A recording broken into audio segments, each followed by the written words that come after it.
Bence bu komik Prabhupa'nın şakası buydu. So for Russian it is very funny, Maharaj, as you see. Yeah, because it's true. The Russian people are intelligent, they're cultured, they're energetic, they are nice people. And they just have these horrible leaders, you know? Evet, Ruslar bunu çok seviyor. Tabii diyor, Ruslar çok zeki, çok entelektüel kişiler ama böyle kötü liderleri var maalesef. Mexico's the same way. Mexico, it is a very wealthy country. It has gold, it has jewels, it has great weather. It's a very wealthy country. Meksika da öyle. Meksika çok zengin bir ülke. Yani altınları var, mücevherleri var. Çok güzel bir havası var. Çok zengin bir ülke. And the people are very nice. People, generally speaking, the people are pious, friendly. They love Krishna consciousness. It's a great country. But they've just got these horrible leaders, nasty, nasty leaders. İnsanlar da çok güzel ve Krishna bilincini çok iyi karşılıyorlar. Ama ne yazık ki onların da böyle çok kötü liderleri var. You know, we're off the track, but we will start in just a minute. But the king of Nepal 200 years ago. Biraz konudan çıktım ama birazdan başlarız. Nepal kralı 200 yıl önce. This is the mood of a genuine Vaishnav king. Ve bu şimdi gerçek bir Vaishnav kralın iç hali, motivasyonu. So his capital was in Kathmandu. Onların başkenti Katmandu. And in his palace he had one large tower, one big tower. Ve onun sarayında çok büyük bir kule var. And from this tower with a telescope you can see the whole city. Ve bu kulenin tepesinde teleskopla bütün şehri görebiliyorsunuz. And it was one man's job every morning.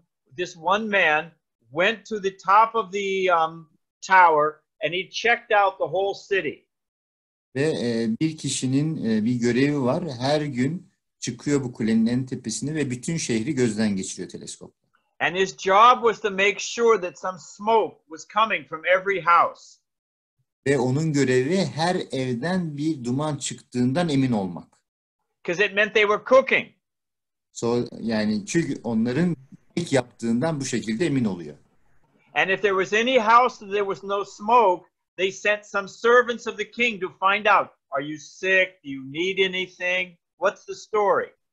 Ve eğer bir evden duman çıkmıyorsa, bir evin ocağından, oraya hemen krallıktan birisini gönderiyorlar ve bakıyorlar, ne oldu, sen hasta mısın, bir şey mi oldu, nedir yolunda gitmeyen? And then when they made sure that everyone in the city was eating, was cooking, was okay, then the servant would report to the king. Ve onlar bu şekilde şehirdeki herkes yemek yiyor, işte yemek yapıyor, her şey normal. Bunu da her gün krala raporluyorlar.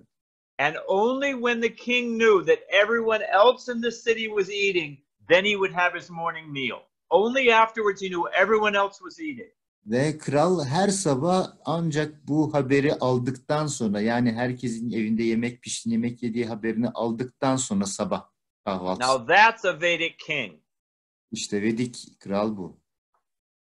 Okay, we should get going, shouldn't we? Yes. So you can put up the presentation? Yeah, I can share.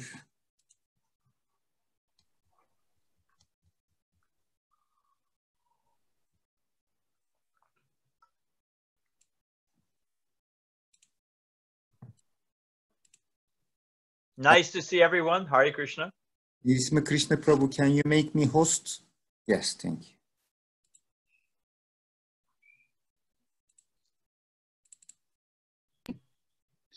It's very nice to see you. I'm still here by Krishna's grace.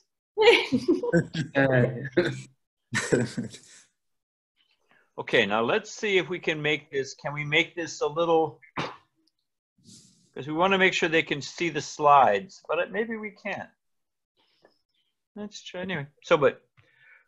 Okay.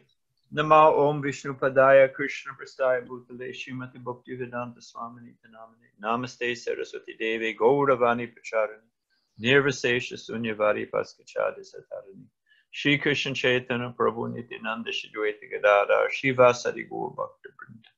Hare Krishna Krishna Krishna Hare Hare. Hare Rama Rama Rama Hare Hare. So we left off because the purpose of this presentation is practical information how to advance in Krishna consciousness. Bu prezentasyonun amacı sizlere Krishna bilincinde nasıl ilerlemek gerektiğine dair pratik bilgiler vermek.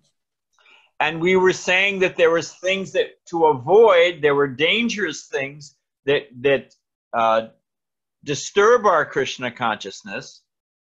Ve biz geçen sefer bu yolda tehlikeli şeyler olduğunu, yani bizim Krishna bilincimizi zedeleyici şeyler, rahatsız eden şeyler olduğundan bahsetmiştik. And now we're going to talk about the things that help our Krishna consciousness. Ve şimdi de biz size bizim Krishna bilincimize yardımcı olacak şeyler hakkında bahsedeceğiz. So these six positive steps are from the Upadeshamrita by Rupa Goswami. Bu 6 tane pozitif adım Rupa Goswami'nin Upadeshamritasından alındı. So we can go to the next. The first one is utsahan or enthusiasm. Birincisi utsaha, heves. And I selected this picture because if you ever went on a morning walk with Prabhupada, he walked with enthusiasm. Ve ben bu resmi özellikle seçtim çünkü eğer bir sabah yürüyüşüne Prabhupada ile beraber çıktıysanız o büyük bir hevesle yürüyüş yapar. First morning walk I ever went on, I was 19 years old. I was in good shape. I was a healthy young man. İlk sefer bu yürüyüşlere çıktığımda ben 19 yaşındaydım. Genç ve sağlıklı bir oğlan çocuktum. And all the rest of us, everybody else was also young and healthy. Herkes de benim gibi genç ve sağlıklıydı.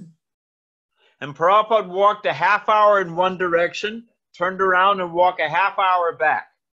Ve Prabhupada yarım saat bir yönde gitti, sonra döndü, yarım saatte geri geldi. This was in Juhu, in Bombay, in India. Bu Injuhu'daydı, Bombay'da. And by the time we got back to the temple, Prabhupada sat down on the Vyasasana. For starting Guru Puja, we were all winded. We had to catch our breath. Took us about 5 minutes to, we were worn out.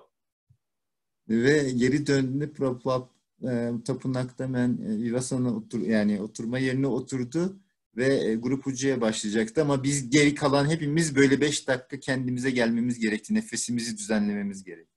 So Prabhupada was very determined and enthusiastic. Prabhupada çok kararlı ve hevesliydi. Now, so this building, this is the Victoria Memorial in Calcutta. Bu Kalküta'daki Zafer Anıtı. It was built in honor of Queen Victoria's 50th year on the throne in England. Bu Kraliçe Victoria'nın tahttaki 50. yılı anısına yapıldı. And when it was built, Prabhupada was a young boy. He was about 10 years old. Bu yapıldığında Prabhupada 10 yaşlarındaydı. Çok küçük bir çocuk. And you can imagine if you've ever been to India or I don't know, third world, they make the scaffolding for building the building. They make it out of bamboo, all lashed together. Ve eğer hayal ederseniz orada Hindistan'da inşaat yaparken onlar binanın dışında bir iskele yapıyorlar bambu ağaçlarından. So this building, I don't know what it is in meters, but it's about 170 feet tall. Bu bina şimdi metre neye tekabül ediyor bilmiyorum ama yaklaşık 170 feet yüksekliğinde. O da yaklaşık 3'e bölersek yaklaşık 50 metre falan yapıyor yanlış. You can figure it's 12-15 stories tall. Yaklaşık 10-12 katlı bir bina. And covered with this bamboo scaffolding. Ve bütün bu bambu ağaçlarından yapılmış iskeleyle çevrili. So on a morning walk, they were walking past this Victoria Memorial. Prabhupada was there with a bunch of devotees and they walked past it. Ve bir sabah yürüyüşünde yine Prabhupada yanında öğrencilerle beraber bu binanın yanından geçti. And Prabhupada said as a young boy, he climbed the scaffolding all the way to the top. Prabhupada himself climbed up? Prabhupada himself climbed as a young boy. You know, when he was a young Ve boy, he climbed all the way to the top. Prabhupada gençken bu gezi yapıldı. Prabhupada çok küçük bir çocukken bütün o iskelenin en başından sonuna kadar tırmandı. You can imagine the thing is shaking and creaking, but Prabhupada wanted to see the view. He climbed all the way to the top. Yani tahmin edersiniz bütün o iskele sallanıyor ve yapıyor, gıcırdıyor ama Prabhupada en tepeden manzarayı görmek istiyordu. O yüzden en tepeye kadar çıktı. So the devotee said, Prabhupada, you must have been very brave. Ve adananlar dedi Prabhupada, yani sen demek ki çok cesurdun o zamanlarda. And Prabhupada said, and I'm still brave. Otherwise, how have I come to your country all alone? Prabhupada dedi ki ben hala çok cesurum. Yoksa aksi halde ben sizin ülkenize tek başıma nasıl gelebilirdim? So this bravery, this enthusiasm is essential for spiritual life. İşte bu cesaret, bu heves manevi hayatın merkezinde olması gereken bir şey. Okay, next. Now, you see this little boy, he's offering his dandavats. Bu küçük çocuğu görüyor musunuz? O dandavatını sunuyor. So when Prabhupada came to Detroit, there was a young boy there, the temple president's son, named Vaishnav Das. Prabhupada Detroit'e geldiğinde oradaki tapınağın başındaki kişinin oğlu vardı. Now he was only maybe 4 or 5 years old. O sadece 4-5 yaşlarındaydı. And he'd never met Prabhupada. Ve hiç daha önce Prabhupada ile karşılaşmamıştı.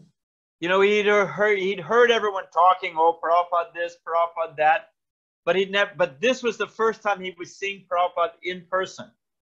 O herkesten işte Prabhupada şöyledir, Prabhupada böyledir diye duyuyordu ama daha önce hiç Prabhupada ile karşılaşmamıştı. İlk defa o zaman Prabhupada'yı gördü. So Prabhupada was sitting in the temple room during Guru Puja. Evet, Guru Puja sırasında Prabhupada içeride tapınak odasında duruyordu. And just as the Guru Puja ended, Vaishnava came running came running down into the door of the temple room and running into the temple room. Ve tam bu bittiğinde Vaishnava koşarak tapınağın içeri girdi ve ona doğru ilerledi. And he was a little boy, he tripped and he fell on the floor flat like this. Ve o küçük bir çocuktu. Direkt yere yattı ve dümdüz şekilde durdu. He didn't hurt himself. Kendisini yaralamadı.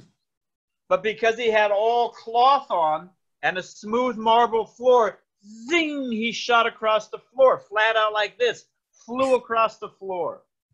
Ama o küçük bir çocuktu ve üstünde elbiseler olduğu için o yere yatar yatmaz yerde kayarak ilerledi. He zipped past all the devotees and ended like this, right at Prabhupada's lotus feet on the Vyasasana. Ve bütün böyle kayarak bütün adananları geçerek Prabhupada'nın oturduğu yere tam onun önüne geldi.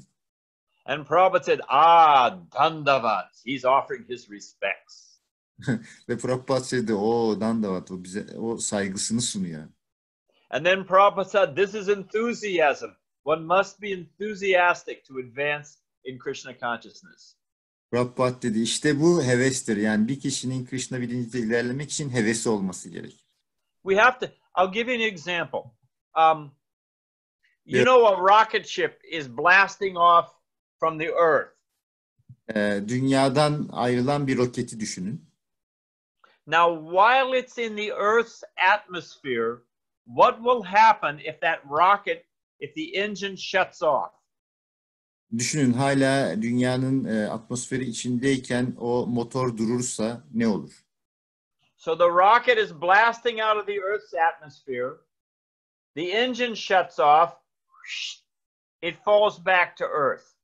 Düşünün, roket atmosferi hala içinde ilerlerken motorlar duruyor. O tabii ki aşağı düşer.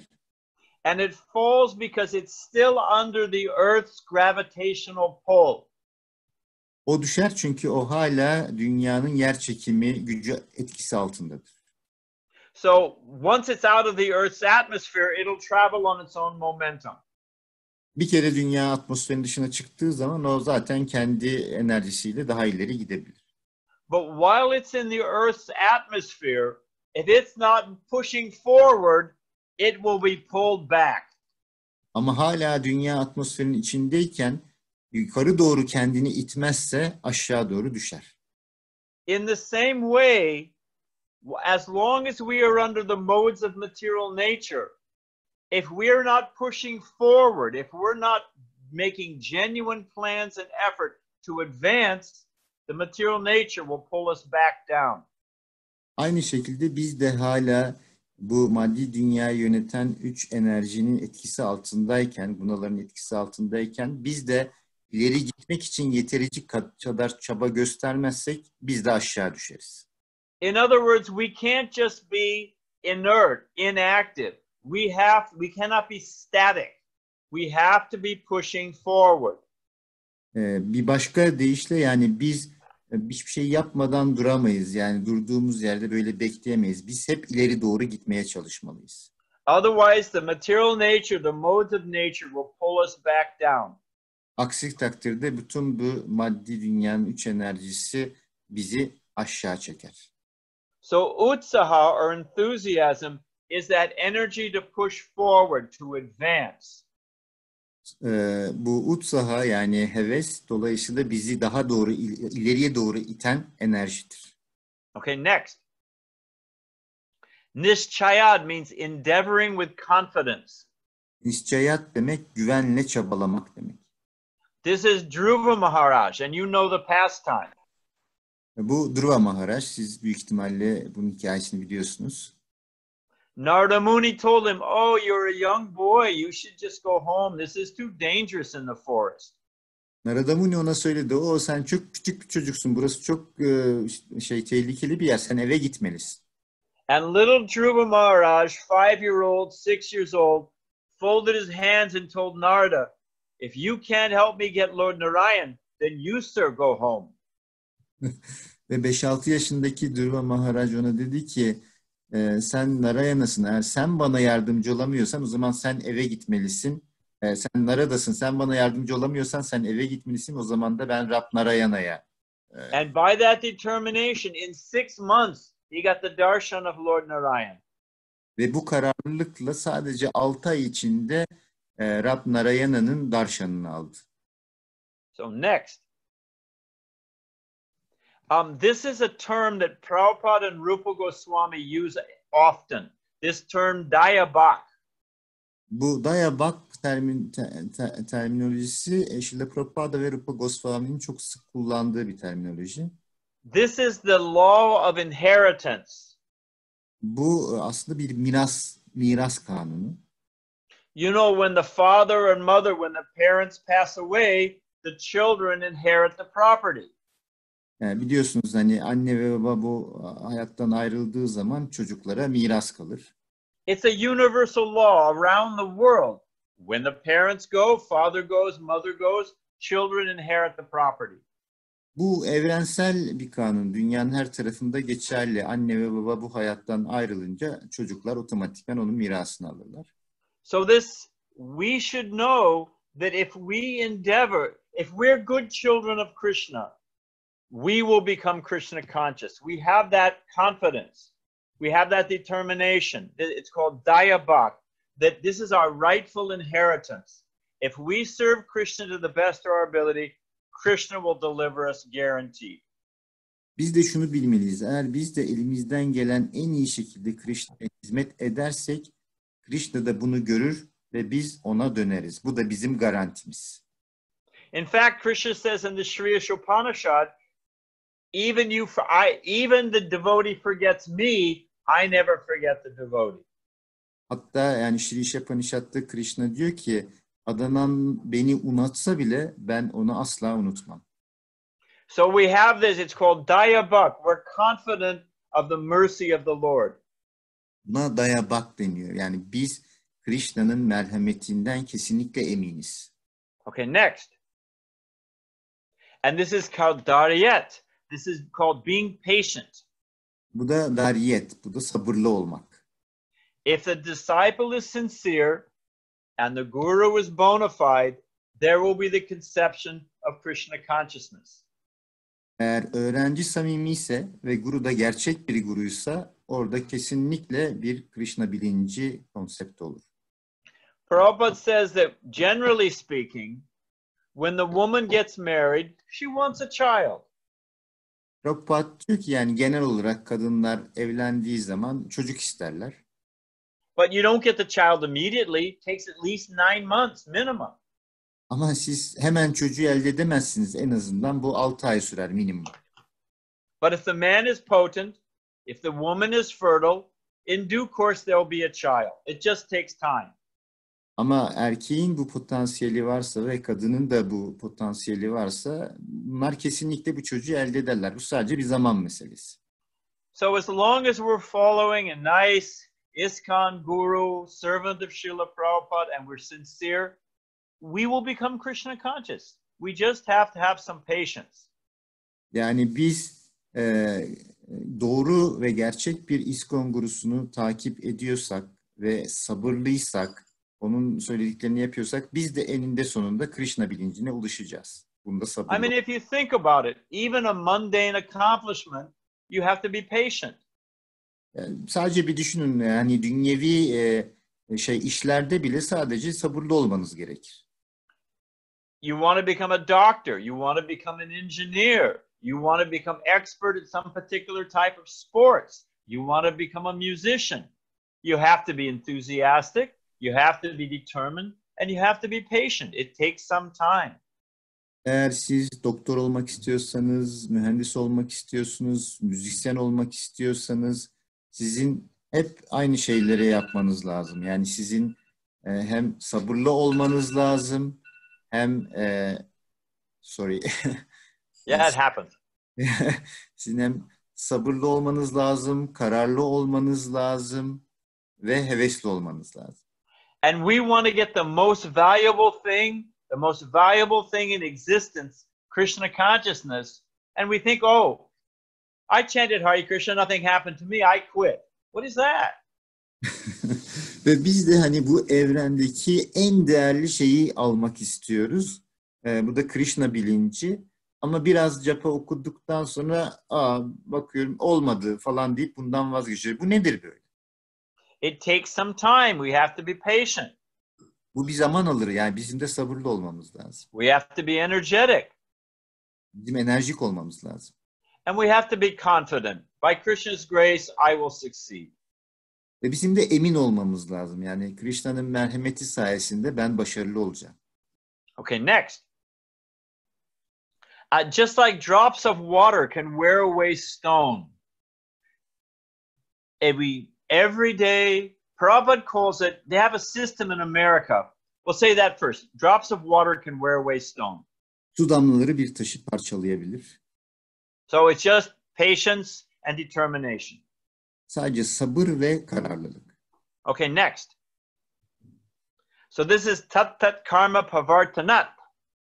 Bu tat tat karma parvartanat. This means acting according to the regular principles. Bu da düzenleyici prensiplere göre davranmak demek.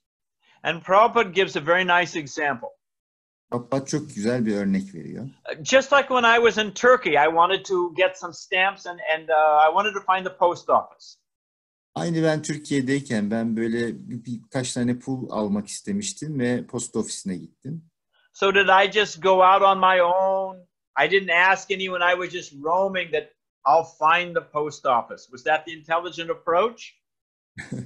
Ben tek başıma dışarı çıktım. Kimseye bir şey sormadım. Etrafa bakarak postaneyi bulmaya çalıştım. Bu akıllıca bir yöntem mi?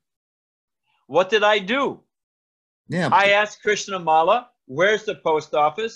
She gave me the directions. I followed her. And lo and behold, I found the post office very easily. Krishna Mala'ya postanın nerede olduğunu sordum. O bana yönleri gösterdi. Nasıl gideceğimi anlattı. Ve ben çıktım. Postaneyi kolay bir şekilde buldum. So the thing is, you have to follow directions. You have to follow the path. Durum şu ki size verilen yönlendirmeyi takip etmeniz lazım. Rotayı takip etmeniz lazım. You know, you've got your GPS there telling you turn left, turn right, slow down, back up, take this, you know, and that's how you get to your destination. Sizin GPS'iniz var. O size söylüyor. Yani sola dön, sağa dön, ileri git, geri dön. İşte bu da sizin yolunuzu belirleyen şey ve hedefe ulaşmanızı sağlayan şey. So we want to become Krishna conscious. All the acharyas, they've given us the instruction, they've given us the guidance, they told us how to do it. We just have to sincerely follow. Yani biz de Krishna bilincine gelmek istiyorsak bütün acharyalar bize prensipler verdi, yöntemler verdi. Bizim sadece onları takip etmemiz lazım. We shouldn't create our own bright idea. Biz kendi zeki fikrimizi yaratmamalıyız. You know, devotees, they're always coming up with some brand new way. Oh, I'm going to go to Radhakund. I'm going to live in Vrindavan under a bush and pretend I'm a gopi, and I'll become Krishna conscious in a year. Forget it.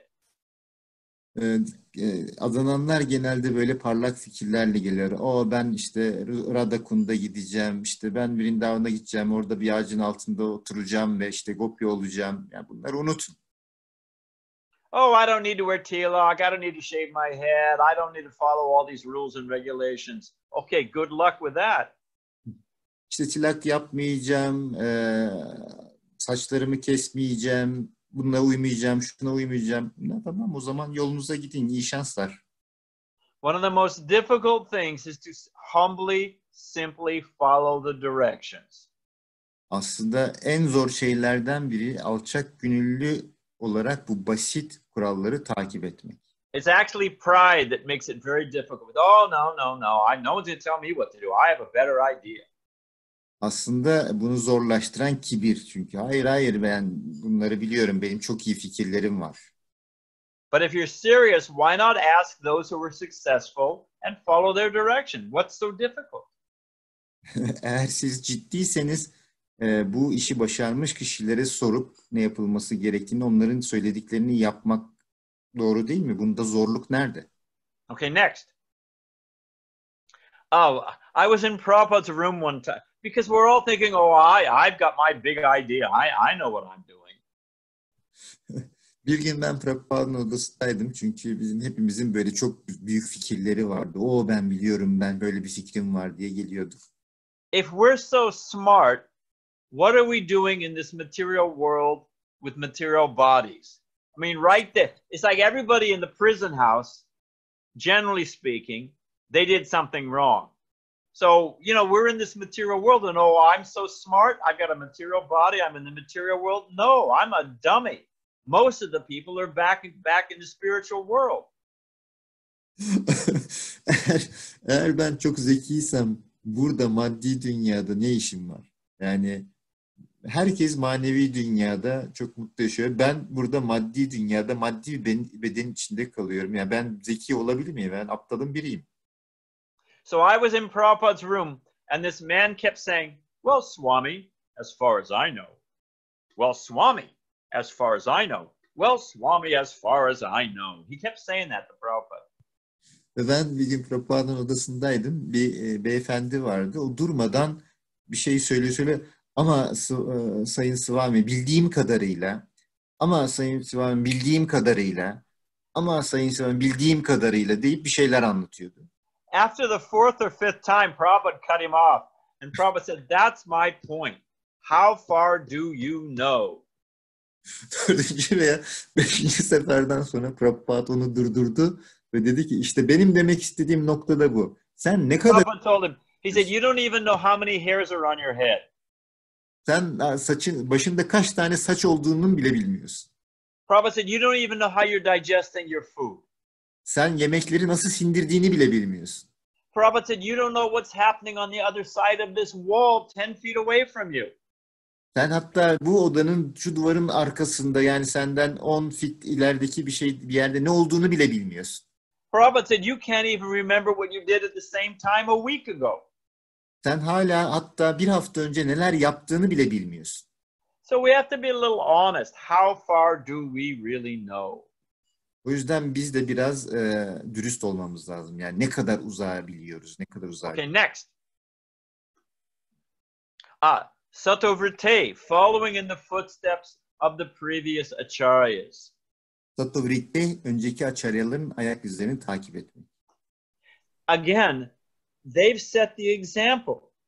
We want to become like them, free from anxiety, kind to all living entities. There's the 26 qualities of the devotee. We want to become like that. Tekrar yani onlar kuralları koydular. Biz onlar gibi olmak istiyoruz. İşte iyi insan olmanın 26 tane prensibi var, niteliği var. Onlara benzemek istiyoruz. Bunu takip etmeliyiz. Prabhupada was on a radio show. Prabhupada bir gün bir radyo programındaydı. And the man was a real nasty guy. Ve adam gerçekten felaket bir adamdı. He was a crazy Christian and he was trying to find fault with everything. Çılgın bir Hristiyandı ve herkes de her şeyde hata bulmaya çalışıyordu. And Prabhupada just had great answers for everything. Ve ama Prabhupa'nın her zaman olduğu gibi her soruya çok güzel cevapları vardı. He asked some really stupid questions. O gerçekten çok aptalca sorular sordu. He said to Prabhupada, I understand that according to your philosophy, the world is flat. Ve Prabhupada dedi ki, anladığım kadarıyla sizin felsefenize göre dünya düz. Prabhupada said, everywhere I walk it is. Prabhupada benim yürütüm her yer öyle. And then Prabhupada went on, no, the planets are described as Lokadweepa, round balls. You know, we know all the Vedic astronomy and asked, but it was just a silly question. And when Prabhupada told him, oh, okay, so tell him that. Biz tabii bütün bu Vedik astrolojiyi biliyoruz şöyle böyle ama bu çok aptalca bir soru. Astronomy, not astrology. Astronomy, sorry. Astronomy. Vedik astronomy. Then the man asked Prabhupada, but you're coming from India. The death rate is so high in India. Ve spiker dedi ama siz Hindistan'dan geliyorsunuz ve Hindistan'da ölüm oranı çok yüksek. Prabhupada said death rate is the same everywhere. 100%. Prabhupada dedi ki ama ölüm oranı her yerde aynı, %100. So the man was so frustrated. Finally he said, well, what would happen if everyone became Krishna conscious? Ama adam böyle çok sinirlendi ve dedi, peki ne olur eğer herkes %100 Krishna bilincine gelirse ne olur o zaman? You know, they're thinking no one will work, no one will grow food, everything will come to its crashing halt. What would happen if everyone became Krishna conscious? Ya onlar düşünüyorlardı, hiç kimse çalışmaz, yiyecek yetmez, şey olmaz falan. Yani ne sorular? Herkes Krishna bilincine gelirse ne olacak o zaman? And Prabhupada told him, don't worry, there'll always be fools like you who won't. Prabhupada dedi ki, üzülme, her zaman senin gibi aptallar çıkacaktır. Prabhupada told us later on, he said, I can say these things, you cannot. Prabhupada sonra bize söyledi. Dedi ki ben bunları söyleyebilirim ama siz söyleyemezsiniz. Prabhupada said this is the special dispensation, special allowance for old men and for little children. Bu yaşlı bir insan ve küçük bir çocuk için yapılan özel bir ayrıcalık. Prabhupada said old men and little children, they can go anywhere and they can say anything and people will just tolerate. Çünkü yaşlı insanlar ve küçük çocuklar her yere gidip her şeyi söyleyebilirler ama insanlar onu duymazlıktan gelirler. But Prabhupada went on to explain the 26 qualities of a devotee. Ama Prabhupada 26 tane adanın özelliğinden bahsetti. You know, kind, merciful, peaceful, self-controlled, all the good qualities of a devotee. Varlık, işte barışçıllık, kendini kontrol etmek, bütün bu adananların iyi nitelikleri. So we want to become like that. We just follow the footsteps of the previous acharyas. Ve biz öyle olmak istediğimiz için yapmamız gereken tek şey daha önceki acharyaların ayak izleri. Okay, next. The next is Sangatyagat. Sonraki Sangatyagat. We have to give up the association of non-devotees. Adanan olmayanlarla ilişkilerimizi bırakmak zorundayız. We talked about that earlier, you know, mundane newspapers, movies, especially gossip, all this, you know, if we associate with material people, we become like them. We have to give up that association. Bundan daha önce bahsetmiştik. Eğer biz dünyevi şeylerle, filmler, gazeteler, kişiler bunlarla ilişkimizi devam ettirirsek biz de onlara benzeriz. O yüzden And bunları the bırak. alternative is the sweet association of devotees. Bunun alternatifi de adananlarla olan tatlı ilişkiler. I was reading in the Upadeshamrita the 6 types of exchanges amongst devotees. Ben Upadishamrita'yı okuyordum. Orada adananlar arasındaki 6 çeşit alışverişten bahsediyor. I'm not going to go through all of them, but you know, exchanging gifts, revealing one's mind in confidence, so many different sweet exchanges of Vaishnavas. Bunların hepsini detaylı anlatmayacağım ama burada işte alışverişi, zihninizdeki güzel şeyleri paylaşmak hepsi çok tatlı adananlar arasında paylaşımlar. Okay, next. So those are from Upadeshamrita. Now, Rupa Goswami in the Nectar of Devotion gives the 64 elements of devotional service. Bu konuştuklarımız Upadeshamrita'ndandı. Ama Rupa Goswami'de adanmanın nektarında 64 tane konudan bahsediyor. And out of those 64, 5 are most important. Ve bu 64 taneden 5 tanesi çok önemli. So we're going to quickly go over those 5. Şimdi biz hızlı bir şekilde bu 5 tanenin üzerinden geçeceğiz. Okay, next. Hearing Srimad Bhagavatam. Srimad Bhagavatam duymak. Next. This information that there's a higher eternal reality. There's a better way of seeing and a better way of living. Daha yüksek, ebedi bir gerçekliğin ve daha iyi bir görme ve yaşama şeklinin olduğuna dair bilgi. You know the story of Magrari the hunter and he met Narada Muni? Bir avcının hikayesini biliyor musunuz Narada Muni ile karşılaşan? And he was trained by his father to half kill animals. Ve o babası tarafından hayvanları öldürmek üzere eğitilmişti. Narada Muni is going through the forest. He sees all these animals half killed, just slowly dying. Ve Narada Muni ormana gittiğinde hep bu yarı ölmüş hayvanları, hani hareket eden, sürünen hayvanları görüyordu, ölmek üzere olan. So Narada Muni, feeling so sorry for these animals, he found the hunter Magrari. Ve Narada bu hayvanlar için çok üzüldü tabii ve avcıyı buldu. He said, "Why are you doing this?" Niye yapıyorsun diye sordu. And Magrari said, "Oh, my father did this. This is the way he always did it. My father before him. So I'm just doing like they did." Magrari dedi ki ya babam hep böyle yapıyordu. Ben de şimdi onun gibi yapıyorum. So most people just follow blindly because, well, that's what we've always done. Çünkü birçok insan böyle körü körüne takip ediyor. Yani biz de öyleyiz aslında. What is the goal of life? Oh, satisfy your senses. You know, just try to, you know, carry on life and that's all there is. İşte hayatın amacı nedir? Aman işte duyularını tatmin et, böyle devam et. Zaten bu kadar, başka bir şey yok. But when we hear Srimad Bhagavatam, we learn, oh, where to really put our love. Let's put our love in Krishna. Ama Srimad Bhagavatam okuduğumuz zaman gerçek sevgimizi nereye koymamız gerektiğini, yani Krishna'ya adamamız gerektiğini. Prabhupada said if you learn to love Krishna, you'll love everyone else perfectly. Prabhupada derdi ki eğer siz Krishna'yı sevmeyi öğrenirsiniz, diğer herkesi de mükemmel bir şekilde sevebilirsiniz. And this dark, troubling, you know, petty little world, wait a minute. What about the spiritual dimension and spiritual consciousness? So it gives us an alternative view. There is something better than this. İşte bu maddi dünyadaki karanlık, kötülükler. Ama bir dakika, yani manevi dünyadan ne haber? Oradaki güzel şeylerden ne haber? Her zaman bir alternatif var. Daha yüksek bir şeyler var. So we need to hear Srimad Bhagavatam regularly. Düzenli bir şekilde Srimad Bhagavatam duymalıyız.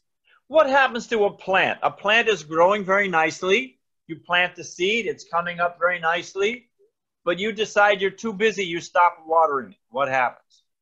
Mesela siz bir çiçek ya da bitki ektiniz, onu suluyorsunuz, yavaş yavaş büyüyor ama sonra ona su vermeyi kestiniz. Ne olur? You can say, hey, hey, the plant was growing nicely for so many years, so I thought it's growing for so many years. Why do I need to water it? Birisi der ki ne yaptın? O da biz de deriz ki yani o kendi kendine büyüyordu. Ben de o yüzden artık sulamayı. But we all know you stop watering it, the plant dries up and dies. Biliyorsunuz ki sulamayı keserseniz o kurur ve ölür. So we need to think when we open the Srimad Bhagavatam and read Bhagavatam, we are watering the devotional creeper in our heart. Ve biz düşünmeliyiz. Biz Srimad Bhagavatam'ı açıp onu okuduğumuzda biz kalbimizdeki sarmaşığı suluyoruz. And if we don't read Srimad Bhagavatam, our heart will dry up. Our devotional life will dry up. It's just what happens. Eğer biz Srimad Bhagavatam okumayı bırakırsak kalbimizdeki adanma hizmetimiz ve adanma aşkımız kurur. Okay, next.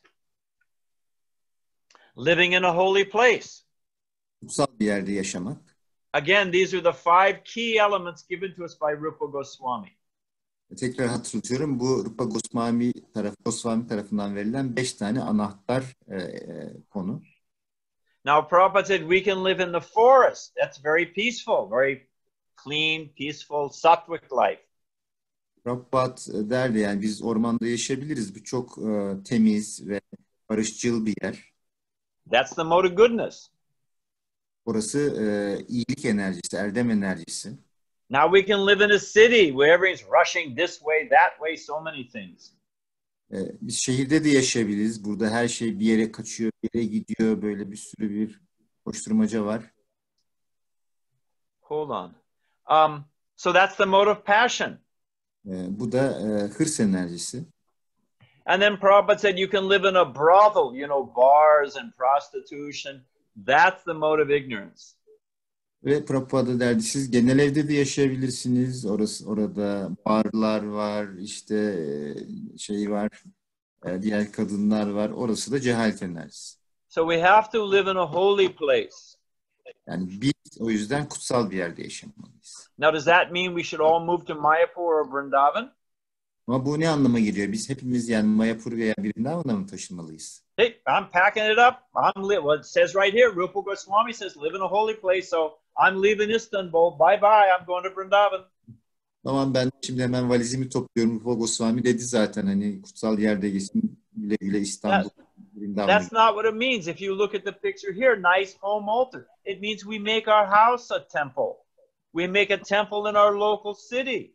So we live in a holy place by making where we live holy.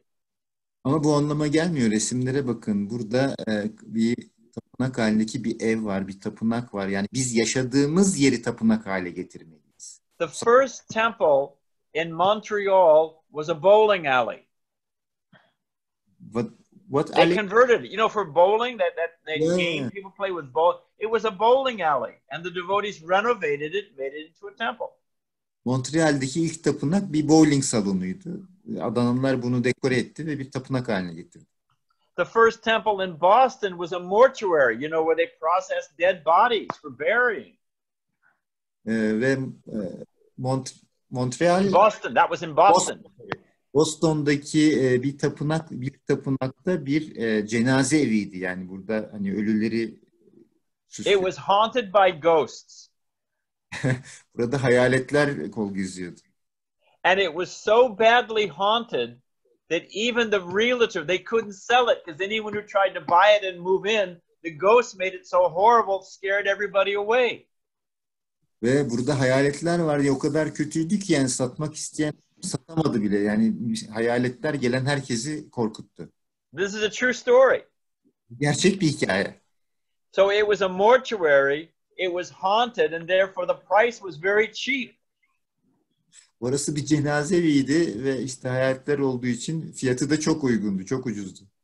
So the devotees asked Prabhupada, what should we do? Should we buy it? It's haunted. Adamlar Prabhupada'ya sordu, ne yapmalıyız yani burada hayaletler var ama almalı mıyız? Çok da fiyatı uygun. Prabhupada said, no, you buy it, you have kirtan, all the ghosts will move out.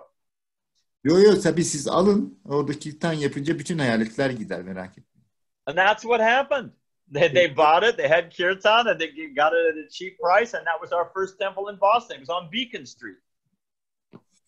Aynen öyle oldu. Yani aldılar, orada kirtan yaptılar, hayaletler gitti ve çok güzel bir tapınak oldu Boston. I remember as a young boy, in my house, I was becoming a devotee. So the devotees told me that television is Maya. So I remember the televisions in those days were in a big box, came in a big box with a big screen. So I just put a cloth over it, made the television set. I made it into an altar. That was my altar. Big cloth, no more TV, and there was an altar. Ben genç bir adamken bana dediler ki yani televizyon maya, yani onu kullanmamalıyız. Ben de onun üzerine televizyonu bir altar gibi dekore ettim. So that means we have to make where we live into a holy place. Yani bu şu demek, biz yaşadığımız yeri kutsal bir yer haline getirmeliyiz. You're very lucky. You've got that Gauranga center there. You can come together and chant. It makes such a difference. And you also make a nice altar at your house, and therefore you're living in a holy place. Siz çok şanslısınız. Sizin çok güzel bir Goranga merkeziniz var. Orada buluşabiliyorsunuz. Aynı şekilde evinizde de kutsal bir yer haline getirmeniz lazım evinizde. Okay, next. Next, yeah. And worshiping the deity. Murtilere ibadet. These are our deities in San Diego, Radha Giridhari. Bu San Diego'dan Yeah, these are our deities. Radha Giridhari. Radha Girigari. But you think about it, well, we all have senses, we all have activity, we all have love. Hepimizin duyuları var, hepimizin yaptığı aktiviteler var ve hepimizin bir sevgisi var. Everyone has senses, everyone's active, and everyone has some loving propensity. Herkesin bir duyuları var, herkesin bir aktif hareketleri var, yaptıkları ve herkesin bir sevgisi var. So how is that satisfied? Thank you very much. How is that satisfied by just simple meditation? Peki basit bir meditasyonla nasıl tatmin edilebilir? You're like the Buddhist, try to meditate on the void. Bu Budistler gibi. Next slide. What will we actually be thinking about? This says chocolate. Although he's trying to silently meditate, think about nothing, he's thinking about chocolate sweets. Budistler gibi mesela sessiz bir yerde meditasyon yapıyor ama aslında çikolatayı düşünüyor. He's thinking Turkish delight, baklava. He's thinking something nice, Even I think about that Turkish delight sometimes. Hare Krishna. Türk tatlısı baklavayı düşünüyor. Bazen ben bile baklavayı düşünüyorum burada. So you can read this. This is 12th chapter, chapter 5. What does Krishna say? You can read in Turkish. Şimdi bunu okuyabilirsiniz. Bhagavad Gita 12.5'te ne dediğini. Akılları yücenin tezahür etmemiş gayri şahsi haline bağımlı olanların ilerleme kaydetmesi zahmetlidir. Vücutlanmış varlıkların bu yolda ilerleme kaydetmesi her zaman için çok zordur. But when we have a deity, you can have a nice deity of Radha and Krishna. You can have Jagannath deities. You can have a nice picture of Shishi Gornitai. So many of our temples in the beginning, we had a nice picture of Panchatattva. That was our deity. Sizin de çok güzel bir Radha Krishna olabilir, Jagannath olabilir. Birçok farklı murtiniz olabilir. Bizim hatta tapınaklarımızda en başta sadece bir murti fotoğrafımız vardı. Murtimiz de yok. And that the tendency to use the senses, the tendency to be active, the tendency to repose our love somewhere, we can cook for the deity, we can glorify the deity, we can sing for the deity. It's perfect. Bizim bu duyularımızın eğilimleri var, işte aktif olma eğilimimiz var, sevgimizi bir yere gösterme eğilimimiz var. İşte bütün bunları murtilere karşı yapabilirsiniz. Yani murtiler için yemek yapabilirsiniz, murtiler için ibadet edebilirsiniz, murtiler için şarkı söyleyebilirsiniz. So these 5 things, hearing the Srimad Bhagavatam, associating with the devotees, worshiping the deity, living in a holy place. Oh, and next, what's the next one? Ve bu 5 şey, şimdi 5.'yi de söyledikten sonra. The next one is associating with the devotees. Yeah. That we already did. Okay, what's next? We've done that already. Okay, next. Whatever we associate with, we become like. If we associate with materialistic people, it's like a mirror. Whatever we associate with, we will become like. Birlikte olduğumuz neyse ona benzeriz. Yani eğer biz maddi düşüncede insanlarla birlikte olursak bir ayna gibi onlara benzeriz. A mirror will reflect whatever's put in front of it. If we associate with saintly people, we will become saintly. If we associate with materialistic people, we will become materialistic. Ayna önüne ne konursa onu yansıtır. Eğer biz aziz kimselerle birlikte olursak onların özelliklerini yansıtır. Eğer biz maddi görüşteki, düşüncedeki insanlarla birlikte olursak onların özelliklerini yansıtır. Okay, next. I heard Prabhupada say this several times. There is fool number one and fool number two. Ben Prabhupada'nın birkaç defa bunu söylediğini duydum. İşte burada aptal, bir numaralı aptal ve iki numaralı aptal var. Anyone know who fool number one is? Bir numaralı aptalın kim olduğunu bilen var mı? Fool number one is the one who has so many stupid ideas. Bir numaralı aptal, aklında bir sürü aptalca fikir olan kişi. Anyone know who fool number two is? İki numaralı aptalın kim olduğunu bilen var mı? Fool number two is the one who helps that man execute his foolish plans. İki numaralı aptal da bu birincisine onun planlarını yapması için yardım eden kişi. You know, they say if the blind lead the blind, both fall into the ditch. Derler ki kör körü takip ederse ikisi de nereye düşer? Orasını tam bir yere düşer. So everybody's following somebody. Herkes hayatta birini takip eder. You know, they follow the politicians, they follow the musicians, the singers, they follow their parents who were following their parents, who were following their parents. But somewhere along the line, we have to break the chain. Herkes birini takip ediyor. İşte politikacıları takip eden var, müzisyenleri takip eden var, anne babamızı takip ediyoruz. Onlar anne babalarını takip etmişler. Ama bizim bir yerde bu zinciri kırmamız lazım. You're telling me to do this, you're saying, but you're not happy. You have no idea what happens at the time of death. You're full of anxiety and greed and fear. Why should I follow you? I'll become like you. Siz hep bana takip etmemi söylüyorsunuz ama siz mutlu değil, kendiniz mutlu değilsiniz. Siz hayattan bir neşeniz kalmamış, bir hevesiniz kalmamış, ne yapmanız gerektiğini bilmiyorsunuz. Ben sizi takip edersem ben de sizin gibi mutsuz olacağım. So we have to stop and say, wait a minute. Am I going to be fool number one? Am I going to be fool number two? Or am I going to associate with the devotees and become a Vaishnava? O yüzden bizim bunu durdurmamız lazım ve ben bir numaralı aptal mı olmak istiyorum ya da iki numaralı aptal mı olmak istiyorum diye düşünmemiz lazım. Bunları durdurup adananlar gibi olup onlarla olmam lazım. Okay, next. Chanting the holy name. Kutsal ismi söylemek. This is the last of the five most important elements of devotional service. Bu 5 tane çok önemli adanma hizmeti çok önemli maddenin sonuncusu. And it's talking about two things. It's talking about quietly chanting Japamala.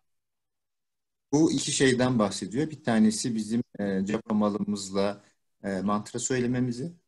And it's also talking about publicly going out and giving people the holy name. Ve aynı zamanda da bir topluca dışarı çıkıp insanlara bu mantrayı vermeyi bahsediyor. Next.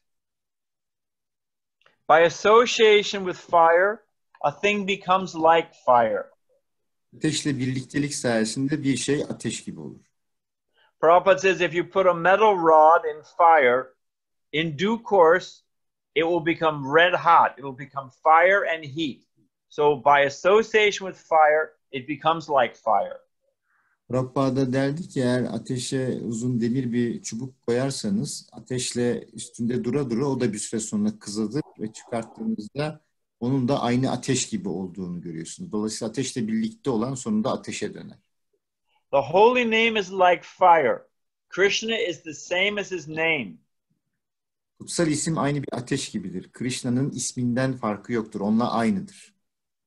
If we associate with Krishna's holy name, we become, Prabhupada used to say, Krishnized. We become surcharged with Krishna's energy. Eğer biz kutsal ismi, Krishna'nın kutsal ismini söylemeye devam edersek, biz de bir süre sonra Krishna gibi oluruz ve onun enerjisiyle dolarız. So when we're chanting japa, when we're having kirtan, we should know we are associating directly with Krishna. Biz mantra okuduğumuz zaman ya da kirtan yaptığımız zaman bilmeliyiz ki biz direkt olarak Krishna ile birliktelik içindeyiz. And it has its powerful spiritual effect. Ve onun çok güçlü manevi bir etkisi var. Okay, next. Oh, so you can read these. These are just a few verses glorifying the holy name. Bunları okuyabilirsiniz burada. This is Chaitanya Mahaprabhu himself saying, it's like if we can open up the jewel box of the holy name, if we can open up, this is what's inside that jewel box of the holy name. Bu Chaitanya Mahaprabhu'nun söylediği bu mücevher kutusu gibi bir şey. Kutsal isme övgülerle ilgili. Şimdi bunları Türkçe olarak okumaya çalışayım. Okay, you can just read these verses quickly. Okay. Kalbin aynasını temizleyebilen ve maddi varoluşun yanan ateşini sefaletlerinde durdurabilen Krishna'nın kutsal ismini zikretmek hep zafer olsun. Bu zikir tüm canlı varlıklar için iyi bir servetin beyaz nilüferini yayan bal mumu bir aynadır. Tüm hayat... Burayı okuyamıyorum. Finished? Oh, you're good. So my point is that this is the power that's in the holy name. Not yet, Maharaj. Just I couldn't read the whole scheme. Tüm eğitim hayatı ve ruhudur. Krishna'nın kutsal isminin zikredilmesi aşkın yaşamı mutlu okyanusunu genişletir. O herkese serinletici bir etki verir ve kişinin her adımda tam bir nektarı tatmasını sağlar. Finished. If I told you, just take this pill, you'll immediately become 24 years old, full of health, keen intelligence, and happiness for the rest of your life. Would you take that pill? Eğer ben size dersem ki alın bu hapı, o zaman 24 yaşında olacaksınız, sağlıklı, inanılmaz zeki birisi haline geleceksiniz, çok güzel biri olacaksınız. O zaman bu ilacı alır mıydınız? And it's coming from someone you trust. Ve bu sizin güvendiğiniz birinden geliyor bu ilaç. So here is Chaitanya Mahaprabhu saying, just chant the holy name and here's what happens. We think, I don't have time. İşte bu Chaitanya Mahaprabhu'dan geliyor. Diyor ki yani sadece kutsal ismi tekrar edin ve bunların hepsi olacak. Ama biz diyoruz ki aman boşver buna vakti. Okay, next. And this is from Rupa Goswami. Rupa Goswami'den. We can meditate on this. This verse is especially meant that you can think about when you're chanting japa. Here's what's happening when you're chanting japa. O yüzden bu şeyleri medite etmeliyiz, bu sözlere. Çünkü özellikle mantra okumadan önce bunları okuyabiliriz. Gecenin Krishna ne kadar nektar ürettiğini bilmiyorum.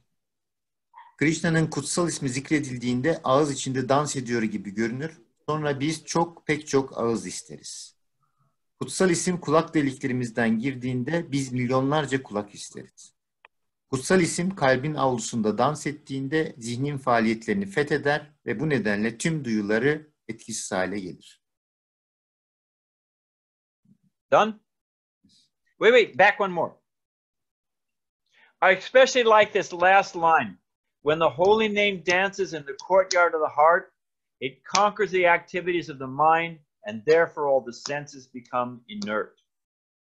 Ben özellikle bu sonuncusunu çok seviyorum. Kutsal isim kalbin avlusunda dans ettiğinde zihnin faaliyetlerini fetheder ve bu nedenle tüm duyular etkisiz hale gelir. Just imagine for a moment that mental state. The mind is completely conquered. The senses are completely peaceful. What a happy state. Sadece bunu hayal edin. Yani zihniniz tamamen fethedilmiş, duyularınız tamamen etkisiz hale getirilmiş. Ne kadar mutlu bir durum. Hayal etsenize. And that comes by absorption in hearing the holy name. Ve bu sadece kutsal ismi duyduğumuz zaman gelir. Okay, next. So if we look at these things, these elements that boost, that support our Krishna consciousness, then we look how perfectly Prabhupada crafted ISKCON. Eğer bu yukarıda bahsettiklerimize bakarsanız bunların sonucunda Prabhupada'nın aslında ISKCON'u nasıl mükemmel bir şekilde tasarladığını anlarsınız. You know, we say very easily, oh, Prabhupada's the founder acharya of ISKCON. We say it all the time. Biz her zaman diyoruz ki evet, kurucu acharyası ISKCON'un Prabhupada. But what it means is that Prabhupada took all these instructions of the Goswamis, all these key elements, how to become Krishna conscious, and he crafted them. He took them like the planks and the rigging, and he made the boat of ISKCON. Ve ama dikkat ederseniz Prabhupada bütün bu acharyaların verdiği talimatları aldı, bunları topladı. Bir şekilde bunları birleştirerek bir gemi yarattı, ISKCON. All we have to do is just get in Prabhupada's boat and we will sail over the ocean of birth and death and arrive at the safe harbor of Krishna's lotus feet. Tek yapmamız gereken bizim Srila Prabhupa'nın yaptığı güvenli gemiye bitmemiz ve ölüm ve doğum okyanusunun üzerinden geçerek Krishna'nın lotus ayaklarına ulaşmamız. Just get in Prabhupada's ISKCON boat and sail over the ocean because it has all the elements, all the advice, all the instructions of the previous acharyas perfectly crafted into that boat.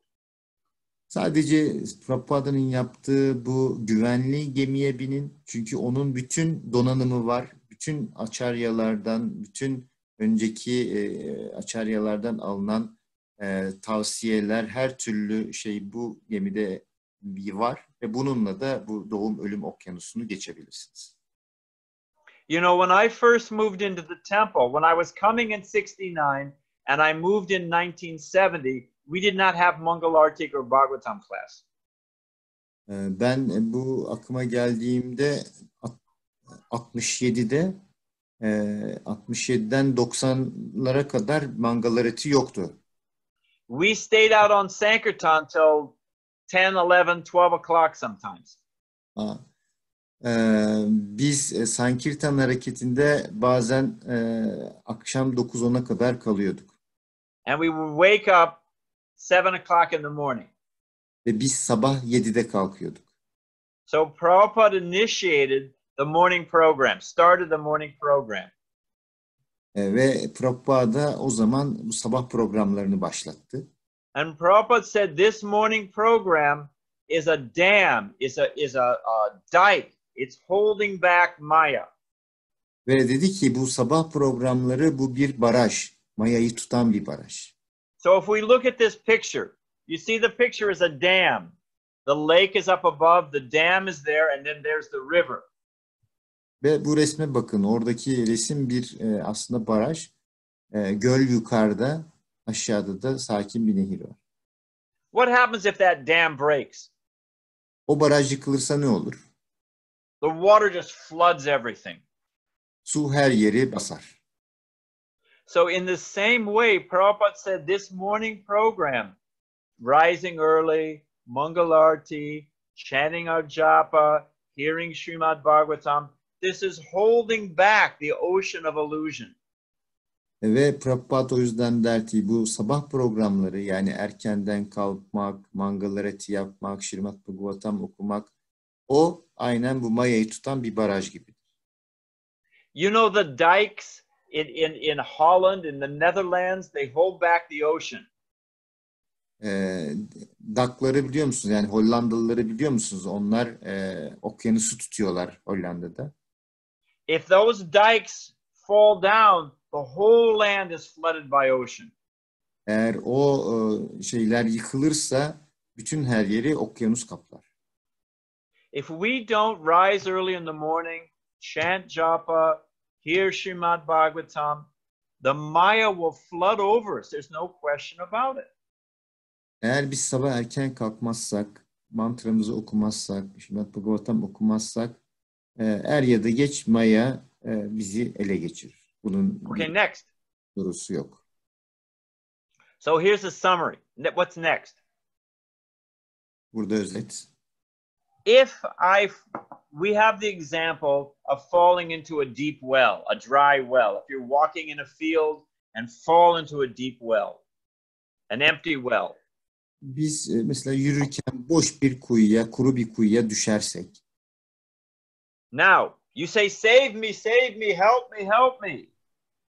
Dersiniz ki lütfen beni kurtarın, beni kurtarın. And some kind person lowers a rope down into the well or puts a ladder down into the well. Bazen birisi ya bir merdiven koyar ya da bir ip sarkıtır size. Is that sufficient to save you? Bu sizi kurtarmak için yeterli midir? Is that enough? Will that do the job? Bu yeterli midir? Yani sizi kurtarır mı? What do you think? Ne düşünüyorsunuz? You lower the rope into the well, I say, okay, save me, save me. But I don't do anything. Exactly. What do I need to do? Siz kuyunun altındasınız, size ipi salladılar ama siz hala kurtarın beni diyorsunuz. Ne yapmanız lazım? I have to take the initiative of climbing up the rope or climbing up the ladder. Ben o yüzden merdivene ya da ipe tırmanma fikrini alıp uygulamam lazım. Malati Devi told me that Prabhupada was coming out from a Pandal program. Prabhupada had just given the lecture and he was leaving. He was leaving the big Pandal to go back to where he was staying. Malati Devi bana dedi ki bir gün Prabhupada bir pandaldan dışarı çıkarken orada ders verdi ve oradan dışarı çıkıp gidecek artık. And a man came, fell down at Prabhupada's lotus feet. He grabbed Prabhupada's feet and said, save me, Swami. Ve bir adam geldi, yere uzandı ve Prabhupada'nın lotus ayaklarını yakaladı ve dedi ki lütfen beni kurtarın Svami. Prabhupada looked down at him and said, yes, I can save you. Prabhupada ona böyle aşağı doğru baktı. Evet, ben seni kurtarabilirim dedi. And then Prabhupada said, but you must do the work. Ama sen yapman gerekeni yapmalısın. So here the Goswamis, they've laid everything out for us, but we have to do the work. Burada da aynı şekilde Gosvamiler bizim için gerekli bütün işi yaptılar ama bizim bu işi yapmamız lazım. Her şeyi elimize getirdiler. Bizim de bu işi yapmamız lazım. Next. We're almost done. So similarly, as we were saying in the beginning, we have to tune our heart to catch the signals coming from Krishna. Bu aynı şekilde en başta söylediğimiz gibi bizim Krishna'nın sinyalini yakalamak için kalbimizi ayarlamamız lazım. We have to clean our consciousness, we have to clean our heart, then we will be able to understand Krishna consciousness easily. Bizim bilincimizi temizlememiz lazım, kalbimizi temizlememiz lazım. Ancak ondan sonra Krishna bilincini daha iyi anlarız. Next. And again, as we said in the very beginning, what is the nature of our heart? We have to be honest. We have to look in our heart and see what's there. Krishna wants to come and sit in a clean, pure place. O yüzden en başta yine söylediğimiz gibi bizim kalbimizin doğası ne? Orada ne var? Bizim çok dürüst olmamız lazım kendimizde. Çünkü Krishna temiz ve saf bir yere gelmek ve orada oturmak ister. Suppose we were talking about fool number 1 and fool number 2. Mesela biz bu 1 numaralı aptal, 2 numaralı aptaldan bahsediyorduk. So suppose you come upon fool number 1 and fool number 2. Düşünün 1 numaralı aptal ve 2 numaralı aptalla karşılaştığınız. And they say to you, I've been trying to start this fire. I've been trying to start a fire, but it's just not working. Can you give me some advice?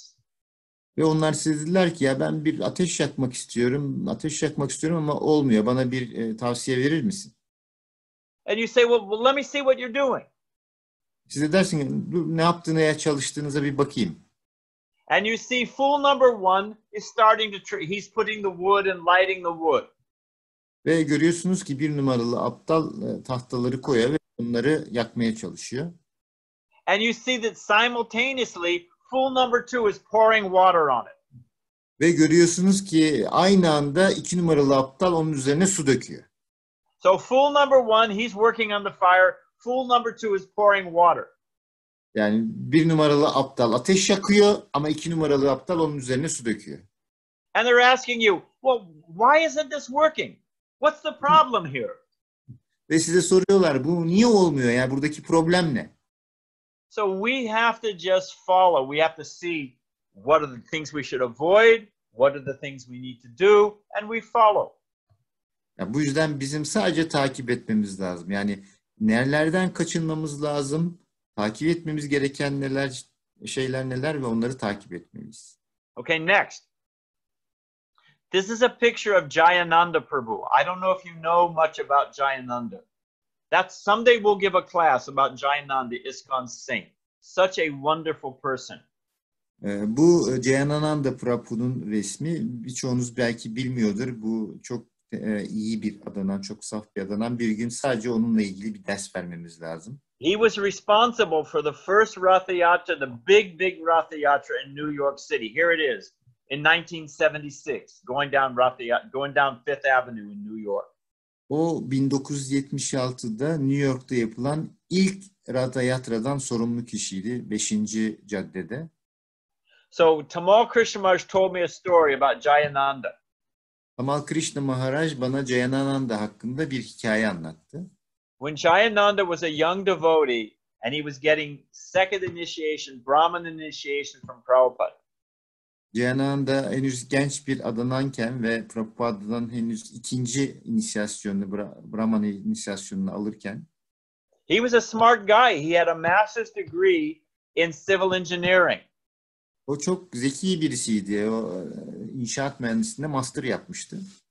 But when he was getting his Gayatri, he was so nervous in front of Prabhupada, he tangled up the thread. Ve o Prabhupada'nın önünde inisiyasyonu alırken, Gayatri Mantrasını alırken çok sinirliydi, çok gergindi. Tangle up'tı. You know, the Brahman thread comes from India, how they've got it wrapped together. And if you don't unwrap it properly, it just becomes a big tangle of string. Bu Brahman ipi Hindistan'dan geliyor. O da böyle özel bir şekilde katlanmış geliyor. Yani eğer onu doğru bir şekilde açmazsanız o böyle birbirine dolaşır. So he tried to, he had the Brahman thread. Prabhupada said, put it on. He tried to take it apart. He was so nervous, it just became a big tangle of string. Prabhupada ona tamam artık bu Brahman ipini takın dedi ama o kadar gergindi ki onu öyle bir dolaştırdı. Böyle dolaşık bir ip halinde kaldı. Prabhupada had to reach in there and untangle the whole thing and then Prabhupada put it on it. Prabhupada oraya geldi, bütün bu ipi açtı ve onun üzerine geçirdi. And by this point, he was so embarrassed, he couldn't remember the words of the Gayatri. Prabhupada would say he couldn't remember the words. Ve sırf bu yüzden o Gayatri sözlerini hatırlayamadı. And Prabhupada tried 4 or 5 times to get him to follow the Gayatri mantra. Ve Prabhupada 4-5 defa bunu denedi yani ki o bu Gayatri mantrasını söyleyebilsin diye. Finally Prabhupada said, "You are hopeless." En sonunda Prabhupada dedi ki sen ümitsizsin. You can imagine how Jayananda felt. Prabhupada just told him, "You are hopeless." Jayananda'nın kendini nasıl hissettiğini düşünebilirsiniz. Prabhupada dedi ki sen ümitsiz bir vakasın. And then Prabhupada thought for a moment, and then Prabhupada said, "But you're so sincere, whatever you chant, Krishna will be happy to accept." Ama sonra biraz durduktan sonra Prabhupada dedi ki ama sen çok samimisin. O yüzden ne söylersen söyle, Krishna bunu kabul edecektir. So we just have to try. Biz sadece denemeliyiz. Next. We're almost done. 2 or 3 slides. Bitirmek üzereyiz. 2-3 slide kaldı. So I like this mantra very much. It's a short sutra. Bhavagrihi Janardanam.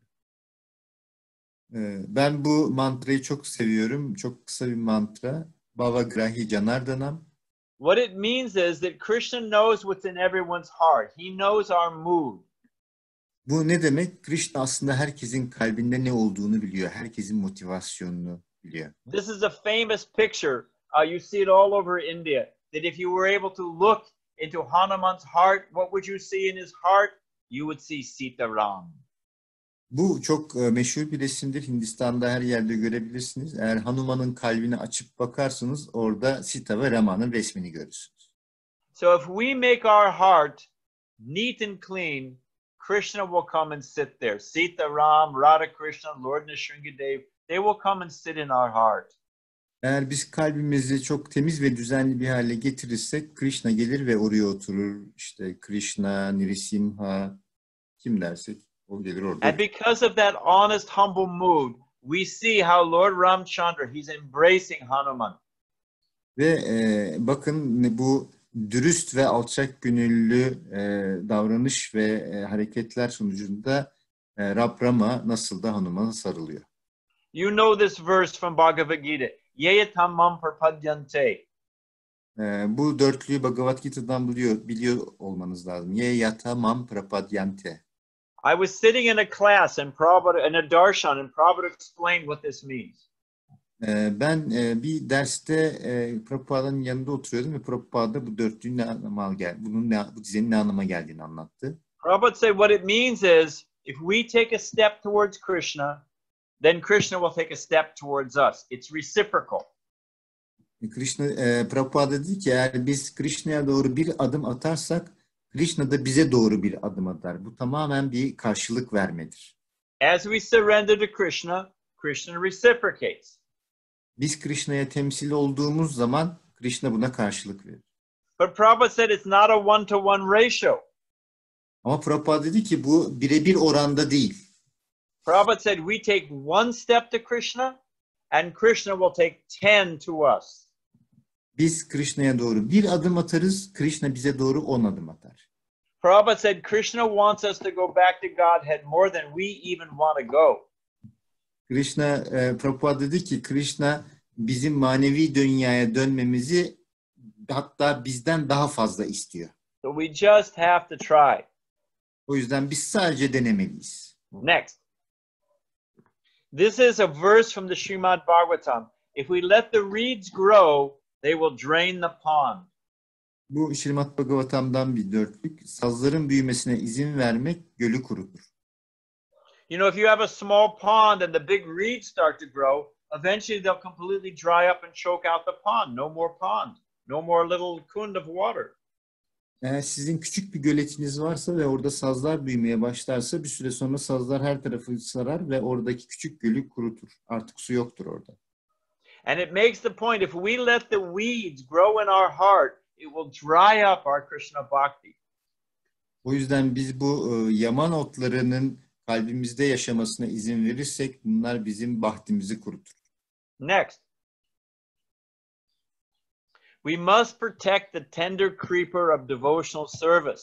We plant the seed, the little seedling comes up, we have to protect it.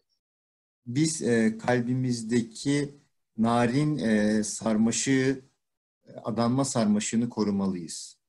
We're surrounded by illusion. We are bombarded by propaganda of Maya. Every signboard, every shop, every person we talk to, we're being bombarded by Maya. Biz Maya tarafından bombardımana tutuluyoruz. Devamlı onun enerjileri tarafından etrafımız sarılmış durumda. Our own brain is churning out so much garbage. Ve bizim beynimize o kadar çok çöplük bilgi doluyor ki. And here in that environment, this little tiny creeper of devotional service is trying to grow. Ve böyle bir ortamda düşünün böyle çok narin küçük bir sarmaşık, adanma sarmaşığı büyümeye çalışıyor. We have to protect it by following these steps. Biz bu adımları takip ederek onu korumalıyız. Next. And if we follow this process, we are guaranteed success. We just have to follow the path. Eğer biz bu süreci takip edersek başarımız garantili. Biz sadece bu süreci takip etmeliyiz. Next. So remember from our very beginning, if we wonder why we're not advancing, we have to pull up the anchor to the boat. Şimdi en baştaki şeyi hatırlayın. Eğer biz ilerleyemiyorsak bir hedefimize doğru demek ki kazığı çekmemiz lazım. Next. And if we do so, what is the result? We have to remember that we will get Krishna. We will see Krishna face to face. Ve biz bunu takip edersek sonuçta ne olacak? Biz hatırlamalıyız ki eğer bunu takip edersek Krishna ile yüz yüze karşılaşırız. Well, we have to remember the value of the goal. Biz bu hedefimizin değerini devamlı hatırlamalıyız. We are going to see Krishna face to face. Okay, say that. Krishna'yı yüz yüze göreceğiz. The devotees, I was there in Los Angeles. They asked Prabhupada, what do you dream about? Ben adananlarla birlikte Prabhupada'nın yanındaydım ve adananlar sorduk Prabhupada'ya, neyi hayal ediyorsunuz? Prabhupada said, I like to see what's in Krishna's lunchbox. Ben dedi Krishna'nın öğle yemeği kutusunda ne var onu merak ediyorum. Onu görmek I istiyorum. was just listening to a tape. It's Prabhupada riding in a car. Ve ben bunu sadece teypte neydi? Kaset çalarda dinliyordum. Prabhupada söylüyordu. And it's two senior devotees, Tamal Krishna Maharaj and Ramaswar Swami.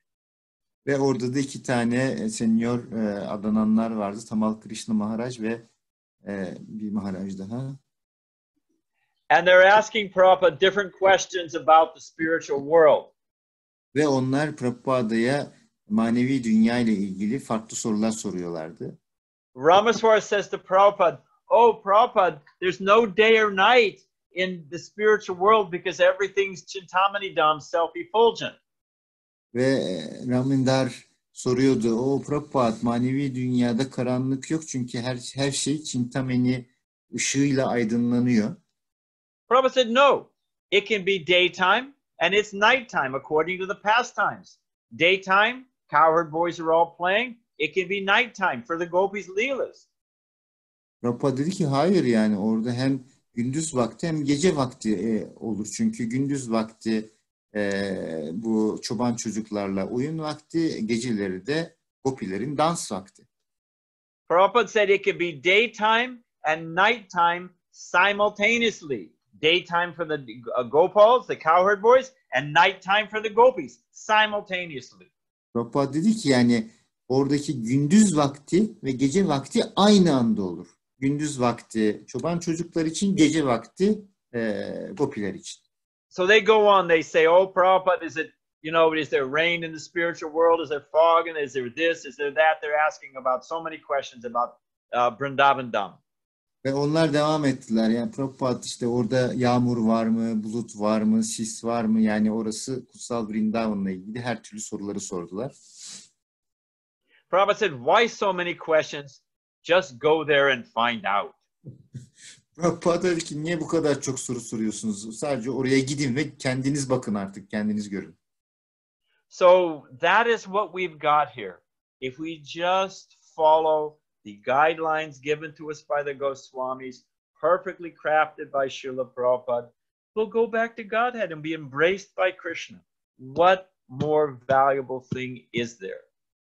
İşte bizim sadece bunu yapmamız lazım. Yani altı Goswami tarafından bütün prensipler verilmiş durumda. Srila Prabhupada bunu çok güzel bir şekilde tasarlamış, ISKCON'a uyarlamış durumda. Biz bunu sadece takip etmeliyiz. Takip ettikten sonra da manevi dünyaya gidip orada Krishna beraber yaşamalıyız. Bundan ne olabilir? You got it? What more valuable goal could there be? Evet, bundan daha değerli bir hedef ne olabilir? Okay, we're done. Does anyone have any question? We could take a question or two, maybe another 10 minutes max. Evet, biz bitirdik. Sorusu olan var mı? Hemen soruları. Welcome back, everybody. Nice to see you. Krishna Mala has. Krishna Mala Matiji has a question. Yeah. Hare Krishna Maharaj. Thank you for this beautiful presentation. I would like to ask, you mentioned that we should be endeavoring with confidence. It's one of the important things to advance in spiritual consciousness. And I would like to ask, what should be the basis of our confidence when we are in the consciousness that I am not the doer? Because mostly nowadays people gain their self-confidence from achieving things and thinking that they are the doers. So how should this our confidence be different? So you're going to translate, right? Yeah. Krishna Mala'nın bir sorusu var. Diyor ki biz güvenli bir şekilde çabalamamız gerektiğini söylediniz. Peki biz şu anda hani bir şeyi yapanın biz olmadığımızı bilirken nasıl sağlayabiliriz? Çünkü normal maddi hayatta insanlar şeyleri kendilerinin yaptığını zannediyor. Güvenleri de oradan geliyor. Hani onlarla bizim aramızdaki fark nasıl olmalı? Biz hangi bir güvenle çabalarını yapmalıyız? Our confidence is not in ourselves. Bizim güvenimiz kendimize değil. Now you're all nice, saintly devotees, but I'm fool number one. I know what I am.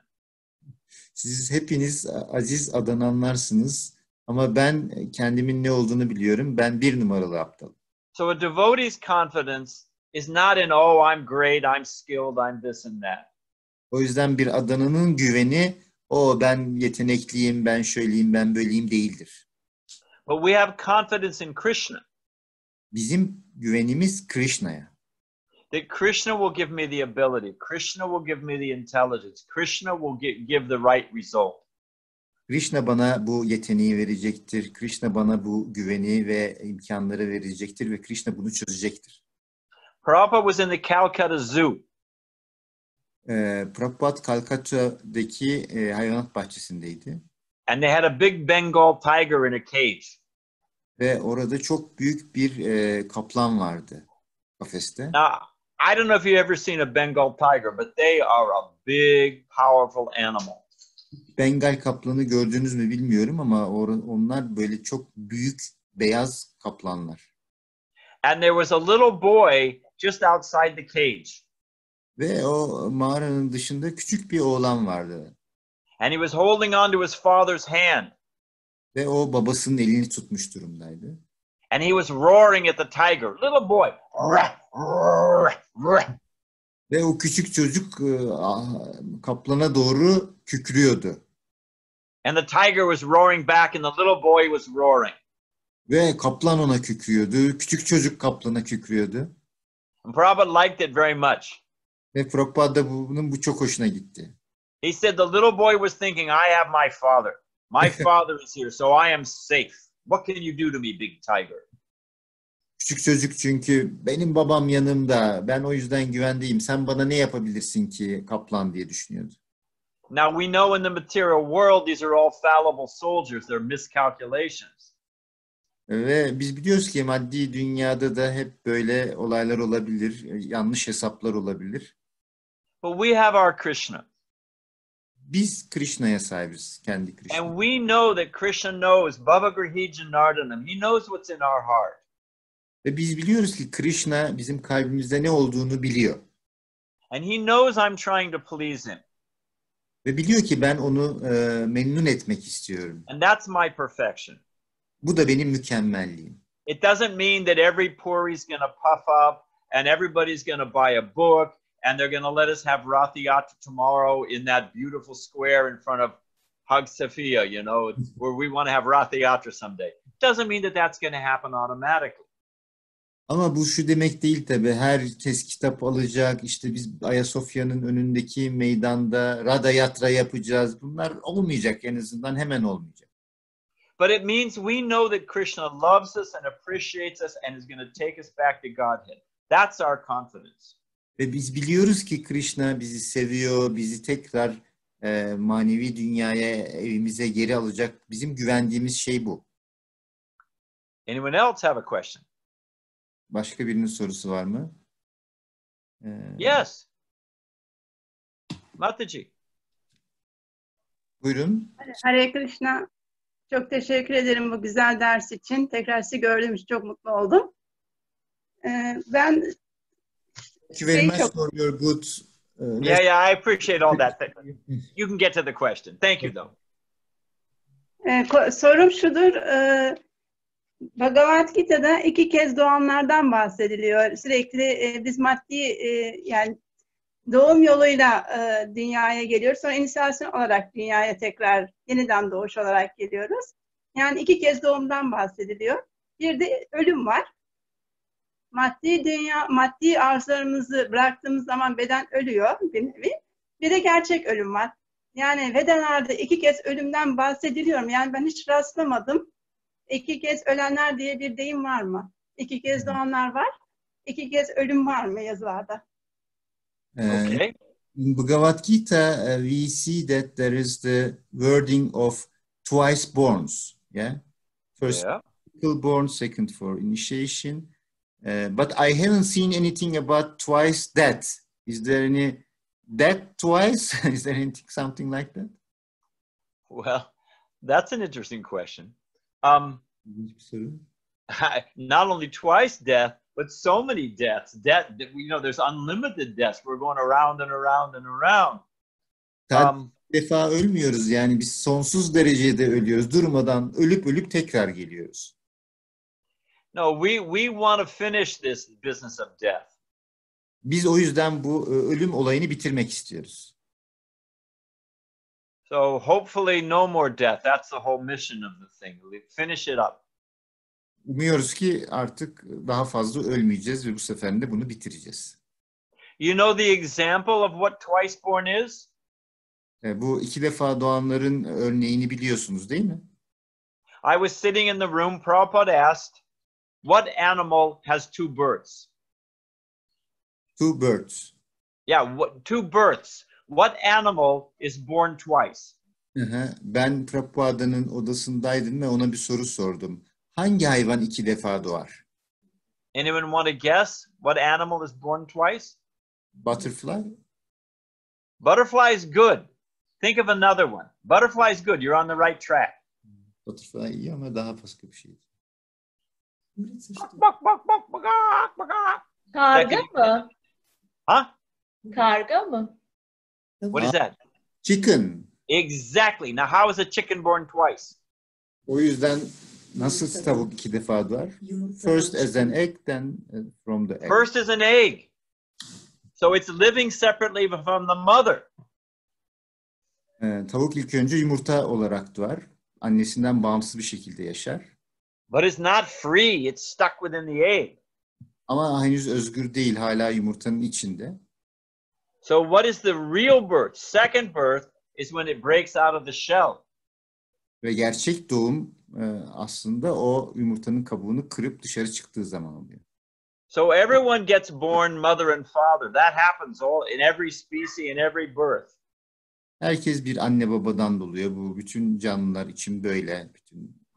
But the real birth is when we break out of the cover of the ignorance and we actually can live our genuine spiritual life. Ama gerçek doğum biz bu etrafımızı saran cehaletten çıktığımız zaman ve gerçek bir spiritüel hayata başladığımız zaman oluyor. So we want 2 births, no more death. O yüzden biz 2 defa doğum istiyoruz ve daha fazla ölmek istemiyoruz. Anybody else have a question? And then we'll take one more and that's it. There is a question on the chat, or Krishnamala has the question. But anyone else who's not asked a question yet have a question? Henüz soru sormamış birisi var mı? There is one question in the chat. May I translate it? Definitely. And then we'll finish. Ben bir soru sorabilir miyim? Hocam soru şöyle. Feray Hanım şunu okuyayım isterseniz, ondan sonra Tabii. Türkçesini okuyayım. Sabah yaptığımız mantra dışındaki yaptığımız mantra için soruyorum. Her zaman duygularımız stabil olamıyor. Bazen üzgün, bazen kızgınken mantra yapmak samimiyetsiz mi oluyor? Ya da o an kendimizi iyi hissetmeye ihtiyacımız varken sığınma güdüsüyle mantra yapmak yanlış mı? Çok teşekkür ediyorum. The question is that sometimes our feelings are not stable every time. So whenever we have this Feelings for what? Feelings for Krishna or feelings for Louis? What feelings are not stable? Feelings for daily life. We are not stable. Sometimes we are angry. Sometimes Definitely. Go ahead. sometimes we need some protection. But on that state of mind, we chant mantras, morning mantras like Mangalarati or the Hare Krishna mantra. So is it wrong to chant while we have this kind of feeling? So when we are angry, when we are not feel so good. You know, what other hope do we have? If I'm diseased, should I stay diseased? Peki ben başka nasıl bir şansım var ki? Yani ben hastaysam hasta olarak kalmalı mıyım? Our mind is always spinning. Bizim zihnimiz her zaman böyle. Gradually, by advancement in Krishna consciousness, the mind becomes our good friend. Ve kademeli bir şekilde Krishna bilincinde ilerlersiniz, zihniniz size çok güzel bir arkadaş olur. But in the beginning, if we wait until our mind is peaceful to chant Hare Krishna or chant our mantra, we will never chant. Ama en başta biz hani zihnimize bu mantrayı söylemek istediğimizde, bunun sakin bir şey olacağını söylediğimizde bu hiçbir zaman onu kabul etmeyecektir. The holy name and mantras glorifying Krishna are called apapavidyam. Kutsal isim ve Krishna'yı yücelten mantralar apavidyam. Apapavidyam. Apapavidyam means they're pure and antiseptic.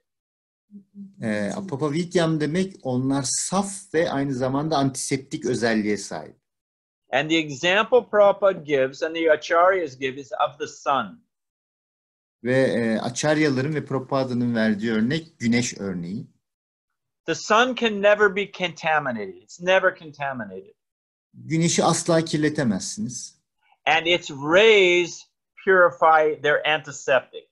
The sun can shine on an unclean place, and eventually, over time, the sun will completely evaporate the impurity, and the place becomes pure.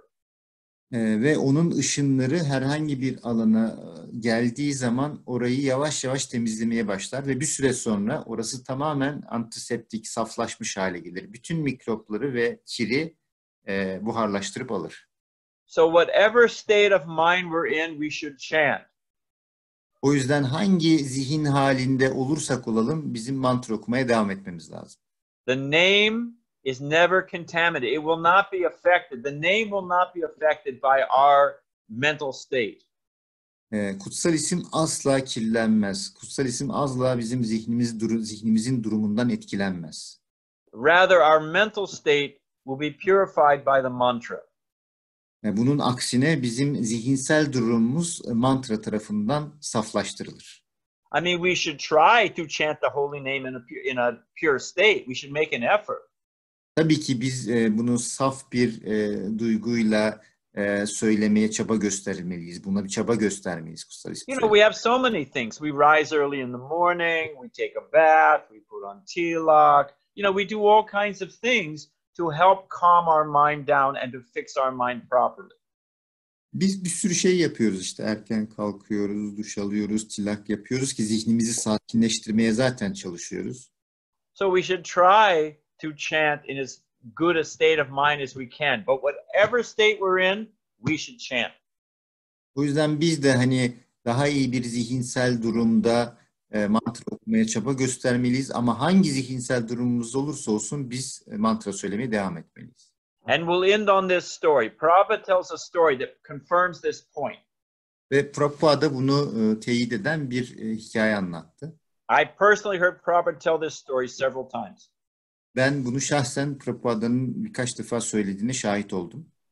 There was a robber, there was a highwayman, you know, who would rob people and kill them.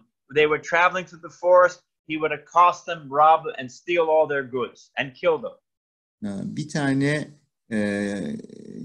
otoban hırsızı vardı. Bu insanları soyuyordu, işte onları ormana götürüyordu, orada soyuyordu ve öldürüyordu. So to stop him from his sinful deeds and to protect the innocent, Narada Muni traveled on that path. Ve onu bundan vazgeçirmek ve masumları kurtarmak için Narada Muni bu yoldan gitti. And sure enough, this robber accosted Narada Muni. Ve bu hırsız Narada Muni'ye saldırdı. And he threatened Narada Muni with a big sword. He said, "You give me all your valuables." Ve Narada Muni'yi büyük bir kılıçla korkutmaya çalıştı. Sen bütün değerli şeylerini bana vermelisin. Narada Muni said, I'm a sannyasi. I have no material value, nothing of material value. Narada Muni dedi ki ya ben bir sannyasiyim, benim hiçbir maddi değerli bir şeyim yok. But I do have one most valuable thing. Ama benim çok değerli bir şeyim var. Oh, I said, oh, give me that. The robber said, give me that. Hırsız da ona dedi ki o zaman onu bana ver. So Narada Muni started to give him the Hare Krishna mantra. Ve Narada Muni ona Hare Krishna mantrasını verdi. He said, oh, I don't want that. What use is that?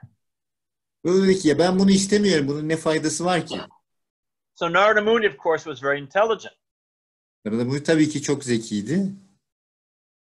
Narada Muni said, I understand that you like to rob and kill people. I'll give you another mantra. Narada Muni dedi ki ya ben anladım ki yani sen insanları soyup öldürmeyi seviyorsun. Ben sana başka bir mantra vereceğim. You can chant this mantra. You can meditate on the god of death.